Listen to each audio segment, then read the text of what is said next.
اور جب ان سے کہا جاتا ہے کہ جو حکم اللہ نے نازل فرمایا اس کی طرف رجوع کرو اور پیغمبر کی طرف آؤ، تو تم منافقوں کو دیکھتے ہو کہ تم سے گریز کرتے اور رکے جاتے ہیں۔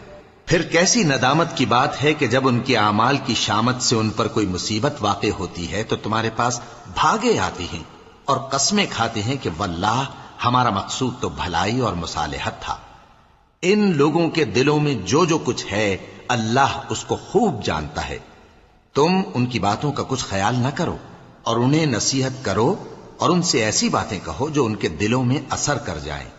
اور ہم نے جو پیغمبر بھی بھیجا ہے تو اسی لیے بھیجا ہے کہ اللہ کے فرمان کے مطابق اس کا حکم مانا جائے۔ اور یہ لوگ جب اپنے حق میں ظلم کر بیٹھے تھے، اگر تمہارے پاس آتے اور اللہ سے بخشش مانگتے اور پیغمبر بھی ان کے لیے بخشش طلب کرتے تو اللہ کو معاف کرنے والا بڑا مہربان پاتے۔